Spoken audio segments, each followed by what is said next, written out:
မင်္ဂလာပါရှင်ဒါကတော့အရေးကြသွင်းတဲ့ညီမလေး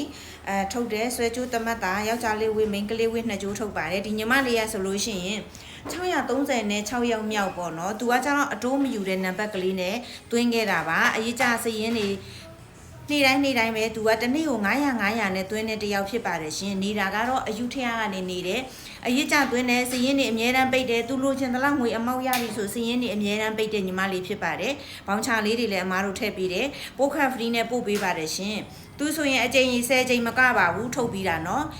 အခုလည်းသူပြောတယ်မြန်မာပြည်ပြန်မယ်ပေါ့เนาะပြန်လာရင်လည်းအစ်စ်တွေပြန်ထပ်စုပေးတဲ့တခါထုတ်လို့ရှိရင်2မျိုး3မျိုးအမြဲတမ်းကိုထုတ်ပါတယ်အခုလိုမျိုးရုံကြီးနဲ့လှမ်းပြီးတော့အားပေးတဲ့အတွက်လည်းကျေးဇူးအများကြီးတင်တယ်ဒါအယူထရကိုပို့ပေးရမယ်တမတ်သားဆွဲကြိုး2ကြိုးဖြစ်ပါတယ်ရှင်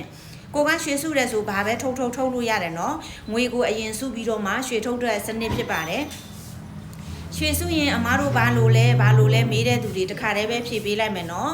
ခွန်မန့်နေလဲမပြန်နိုင်ဘူးပေါ့နော်ရွှေစုရင် passport မျက်နှာပြင်သို့မဟုတ်ဖုန်းနံပါတ်ပန်းရောင်ပန်းမျက်နှာပြင် CI မျက်နှာပြင်အကုန်လုံးရတယ်အဲ့ဒါလေးတွေဓာတ်ပုံရိုက်ပို့ပြီးတော့ဖုန်းနံပါတ်လေးနဲ့ပေးရပါတယ်ပြီးလို့ရှိရင်တထေးမနာမည်နဲ့ဘန်နေပို့ပေးတယ်တတိမဘန်ထဲကိုပဲလွှဲရမယ်မနှင်ဘန်လည်းအသုံးမပြုသလိုတခြားဘန်တွေလည်းအသုံးမပြုပါဘူးအကောက်အထုတွေအထူးတတိထားကြပါရှင်ခုလိုမျိုးငွေအရင်စုရွှေထုတ်တဲ့စနစ်လေးကိုကြိုက်တဲ့အလေးချိန်စုပြီးကြိုက်တဲ့အလေးချိန်ထုတ်လို့ရပါတယ်ဥပမာမဝက်ပိုးရပြီး6000ကျော်ပြီဆိုရင်ဒီမှာမဝက်လက်စုပ်ကလေးတွေထုတ်လို့ရပါတယ်1000ကျော်ပြီဆိုလို့ရှိရင်အခုလိုမျိုးတမတ်သားလေးတွေဆွဲကြိုးပဲထုတ်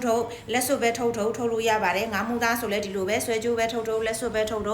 အကုန်လုံးကြိုက်တာထုတ်လို့ရပါတယ်ရှင်ဒါကြောင့်မလို့ငွေအရင်စုရွှေထုတ်စနစ်လေးတွေစိတ်ဝင်စားရဆိုရင်မနေ့ရဲ့ FE Messenger ကိုလာခဲ့ပေးပါ TikTok profile လေးမှာတင်ထားတဲ့ FE Messenger လေးကို screenshot ရိုက်ပြီးတော့တင်ထားတာဖြစ်ပါတယ်ရှင်ကဲထိုင်းနိုင်ငံရောက်မြန်မာပြည်သားအားလုံးရွှေတွေအများကြီးစုမိပါစေလို့เนาะဆုတောင်းပေးပါတယ်